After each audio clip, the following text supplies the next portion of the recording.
네, 지금 국회 본회의가 시작이 됐고요. 우원식 국회의장의 발언까지 듣고 왔습니다. 윤석열 대통령이 시정연설에 오지 않은 것에 대해서 강하게 비판을 하는 모습, 또 국민의힘 의원들이 또 고성을 지르면서 항의하는 모습까지 보고 왔는데요. 자, 이 사안을 포함해서 지금 명태균 녹취에 대한 여기에 대한 뉴스들 하나하나 정리해 보겠습니다. 여러분들이 좋아하시는 분이죠? 노영희 변호사 오셨습니다. 안녕하십니까? 네, 안녕하세요. 네, 반갑습니다. 네. 요즘 노영희 변호사 찾는 분들이 정말 많더라고요. 진짜요? 너무 예. 감사한 일입니다. 네, 정말 그야말로 뭐 인싸가 되는 아유, 아니에요. 그런 모습 제가 지켜보고 있는데, 네. 자, 일단 이제 우원식 국회의장의 발언 좀 듣고 왔는데 저희가 네네네. 윤 대통령이 국회 또 안 왔지 않습니까? 여기에 대한 비판이에요. 어떻게 이 상황 보십니까? 저는 그동안에 우원식 의장님이 네, 상당히 음. 좀 너무 점잖고 또 너무 공정하시고 네, 그래가지고 이제 그 자리에 가면 또 그 자리만큼의 무게가 있으니까 이제 하시는 거는 참 좋다 생각하면서도 네. 한편으로는 조금 아쉬운 마음도 있었거든요. 아하, 왜냐하면은 대통령이 국회를 무시한 일이 한두 번이 아니었거든요. 국회에서 결정한 모든 것들을 다 거부하고 있고 아무 근거도 사실은 별로 없어요. 네. 그런데 거기에 대해서 따끔하게 한마디씩 해주거나 국회의장으로서 뭔가 좀 조치를 취해주는 모습을 좀 보였더라면 네, 대통령에게 할 말은 하는 국회의원들 또 입법권을 가지고 있으면서 국민의 대표로 사실은 이제 나와 있는 국회의원들의 어떤 네, 위상이라던가 실제 본인들이 해야 할 일에 대한 사람들에 대한 인식이나 호응이 있을 텐데 좀 너무 이렇게 점잖게 하시다 보니 좀 답답했는데 오늘은 그래도 네. 드디어 시정연설 본인이 나와서 했어야지 무슨 짓이냐 지금 상황을 조금 봐라 이렇게 좀 강력한 메시지를 던져주셔서 네. 감사하다 이런 생각이 들었습니다. 이게 뭐 국민들의 마음이고 여론이기 때문에 그럼요. 국회의장이 의장으로서 참 사회권을 가지고 있는 의장으로서 한마디 했고요. 자, 여기에 대한 국민들의 판단도 계속 이어질 것 같습니다. 비판이 커질 것 같고. 네. 국회 얘기했으니까 지난주에 또 국회 운영이 나가지 않으셨습니까? 근데 네. 정말 인상적이었습니다. 빨간 아. 옷 입고 계신 것도 인상적이었고, 네. 또 국민의힘 의원들이 막 뭐라고 하는데 거기서 고발하세요라고 외치는 모습도 인상적이었는데. 일단 제가 좀 흥분해가지고 네. 너무 그때 좀 강하게 너무 지나치게 세게 나간 거 아닌가 좀 나중에 그때는 사실 좀 너무 화가 나가지고 잘 몰랐는데 나중에 이제 보니까 국회의원들이 많이 화가 났겠구나 나한테 이런 생각 사실 좀 했습니다. 그렇지만 뭐 의뢰인에게 함부로 하는 특히 이제 일반 증인을 불러놓고 너무 함부로 하고 실제 변호인의 조력권이라고 하는 것의 범위에 대해서는 좀 여러 가지 이 뭐 의견들이 있겠지만은 네. 그럼에도 불구하고 그 당시에 했던 조언들은 위증 같은 거 하면 안 되고 좀 더 구체적으로 말을 해달라고 하는 취지에 또 본인이 하고 싶다는 거를 의원님들이 또 안 물어볼 수가 있으니까 말을 아까 끊긴 것 조금 더 이어서 하게 해달라. 네. 그 말이었는데 어쨌든 오해의 소지는 좀 있었던 것으로 보이고요. 그렇지만 그럼에도 불구하고 국회의원들이 막 고압적인 자세로 증인을 모욕하고 협박하는 그 분위기에서는 제가 우리 의뢰인을 지키기 위해서라도 혹은 또 대한민국 민주주의를 위해서라도 좀 나섰어야 되는 상황이었다는 거를 여러분들께 조금 알려드리고 양해를 좀 구하겠습니다. 예. 그러니까 강혜경 씨를 어떻게 보면 지금 너무나 외롭게 싸우고 있는 거 아닙니까? 그럼요. 예. 그걸 노영희 변호사가 변호인으로서 지키고 있는 그런 상황이었고 고발했습니까? 국민의힘. 아직까지는 이게 잘 제일 모르겠습니다. 궁금하더라고요.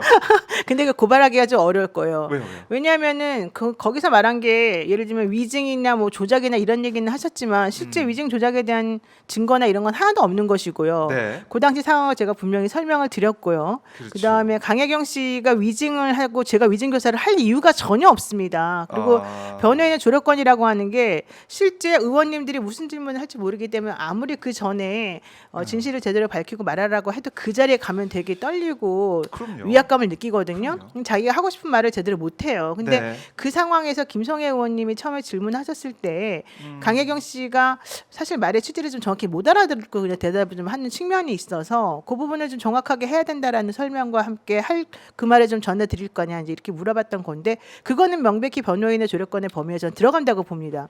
주진우 의원은 법사위에서도 사실은 이제 제가 그 변호인으로서 조력권 행사한 걸 아시는데 그날은 이제 다른 의원님들이 이제 뭐라고 하니까 한마디를 더 하셨어요. 뭐라고 했냐? 그러면은 증인이 발언하기 전에 얘기를 했어야 되는 거 아니냐? 해도 결과적으로 무슨 질문할지 모르기 때문에 그런 불의의 사고는 벌어질 수 있다. 두 번째, 증언을 하는 도중이라 하더라도 그 증언이 만약에 혹시라도 잘못되거나 문제가 될 수 있으면 언제든지 중간에서 개입할 수 있는 것이 바로 변호인의 조력권으로 저는 알고 있다. 네. 그리고 주진우 의원이 변호인들은 보통 증인이나 뭐 의뢰인에게 말을 구체적으로 하지 말 것을 추상적으로 할 것을 요구한다 이렇게도 말씀하셨는데 그건 말이 안 되잖아요. 우리가 위증할 것도 아니고 위증구사할 것도 아닌데 네. 정확하게 사실관계를 밝히라는 게 그게 당연한 거 아니겠습니까? 근데 그걸 뭐라고 하셔서 네. 그분은 게다가 검사 출신이시니까 제가 조금 당황스러웠다. 예, 말을 꼭 드리고 싶습니다. 예, 바나나 우유님께서 그런 상황이니 잠깐 말을 못 끊는데 네. 그런 상황이기 때문에 거기에 대해서 사실관계 다투면서 저를 만약에 고발한다 그러면 좀 곤란하시지 않을까 생각합니다. 고발을 하기 어려울 것이다 이렇게 보시는 건데 우리 바나나 우유님께서 증인을 너무 범죄자 취급하더라고요. 네, 이렇게도 맞아요. 말씀하시네요. 나 너무 화났어요. 그것 때문에 사실 제가 조금 죄송합니다. 빡쳐가지고 이렇게 황당한 얘기를 하게 된 건데요. 거기다 보시면 뭐 이미자 의원도 막 계속 협박하고요. 네. 그다음에 강민국 의원도 막 협박하는 식으로 나오시고 그래서 제가 너무 놀랐고 변호인한테도 이렇게 막 호통치는 걸 제가 보고서 야 일반인들은 이거 당당하기 어렵겠다 생각했습니다. 네.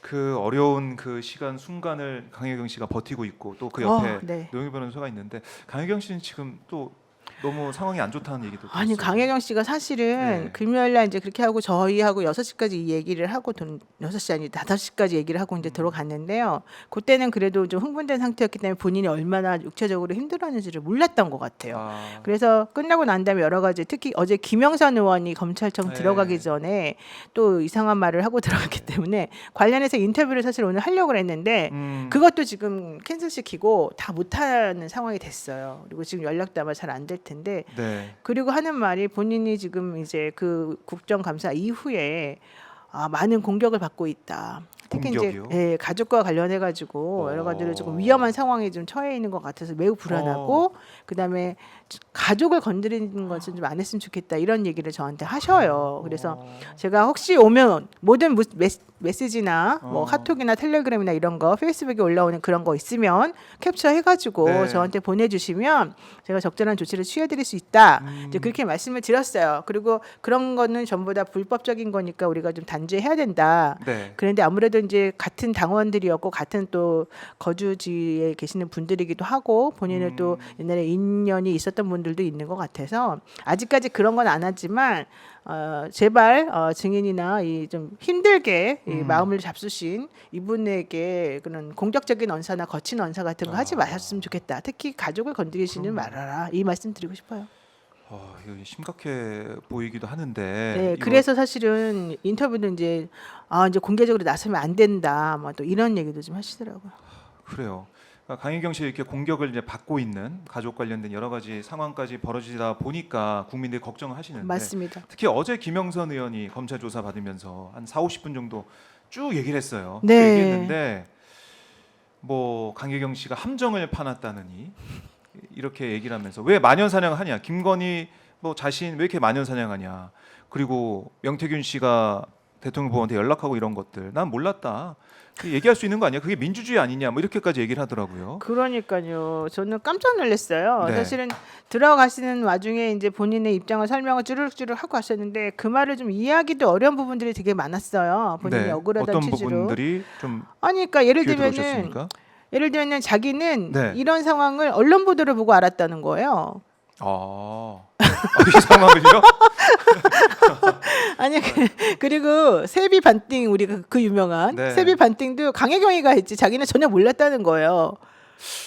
아니 이해가 안 되는데요? 본인의 급여를 어떤 국회의원이 반씩 그것도 0.5원까지 2분의 1 정확히 해서 네. 달라고 했던 그 부분을 모릅니까? 게다가 그 동안에 본인의 목소리를 얼마나 많은 내가 공천을 누구 덕분에 받았어. 명태균 덕이라는 얘기를 내가 무엇을 했어. 이런 녹취가 그동안 많이 공개가 네. 됐었거든요.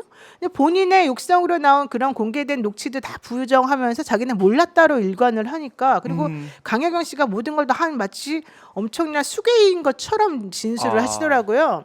근데 강혜경 씨는 여러분 아시는지 모르겠지만 이 김영선 씨를 사실 되게 좋아했어요. 본인은. 왜냐하면 오선의 국회의원이고 네. 또 변호사로서 되게 높고 그다음에 실질적으로 나라를 위해서 잘 해주실 거라고 믿었기 때문에 네. 명태균 씨가 김영선 여사에 대한 욕을 막 하고 다른 사람들 앞에서 공개적으로 비판하고 막 정말 입에 담을 수 없는 여러 가지 말들을 했을 때 그런 게 네. 너무 많이 들려서 오히려 명태균 씨를 미워하게 됐고 아. 그래서 2023년도에는 5월경에 자기가 예. 그냥 난 명태균 씨가 너무 이렇게 심하게 해서 의원님이 이렇게 더 이상 망가지는 거 보기 싫으니 그만두겠다는 얘기까지 했었거든요. 그런 사람이었어요. 김영선을 위해서. 네. 게다가 집안 청소 솔직히 본인이 안 하면 본인이 비용을 들여가지고 다른 분에게 부탁하거나 이렇게 하는 게 일반적이잖아요. 그렇죠. 명태균 씨가 강혜경 씨한테 김영선 씨 집 너무 더러우니까 가서 청소 좀 해주라 그래가지고 가서 청소도 그렇게 주기적으로 매일 자주 해줬다는 거예요. 그런 사람에게 이 예. 모든 것들을 다 떠넘기고 솔직히 그런 일 시키는 건 안 되지만 이분은 그런 것도 나는 정말 고맙다 좋다라고 생각하면서 해줬다는 거거든요. 아이고. 김영선 의원은 그만큼 좋아했었다는 얘기인가 봐요. 네. 근데 이제 와가지고는 그 사람을 고소하고 그 사람에 대해서 인신모욕적 공격을 하고 이렇게 특히 오선의 의원이신 분이 이렇게 마이크를 빌어가지고 자기는 전혀 몰랐다. 무슨 네. 바보입니까? 자기 스스로가 바보 인증하는 것도 아니고 전 이해가 안 가는 거죠.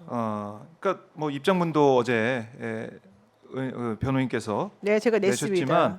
그걸 쭉 들어보면은 녹취로도 증거가 나와 있고 그 여러 가지 증언도 나와 있는데 이걸 부인하고 몰랐다라고 하는 건 말이 안 된다. 네. 바보 인증하는 모습밖에 안 된다는 건데 창원지검에서 이걸 지금 들여다보고 있는 거 아니겠습니까? 그렇습니다. 강혜경 씨도 조사를 이미 다 받았죠. 받았고 어떠해요? 이제 변호사가 볼 때는 창원지검이 열심히 잘하고 있는지 아니면은 방향을 잘 잡고 있는지 어떻게 좀 판단하고 계세요? 저는 솔직히 창원지검을 안 믿어요. 저는 개인적으로. 예, 왜냐하면 검찰이 당연히 이제 공익의 대변자로서 열심히 하시는 건 있겠습니다만은 네. 그 동안에 보였던 검찰의 모습은 그런 게 아니었기 때문에 첫 번째로 그들을 무조건 믿을 수는 없다.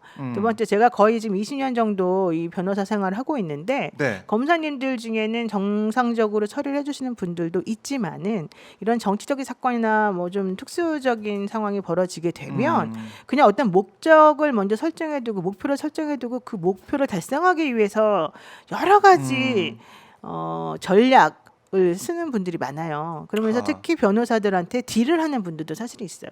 근데 이 딜이라고 하는 것은 뭐 외국에는 플리베게닝해서 공식적인 루트인 것처럼 서로 하는 것도 있지만은 네.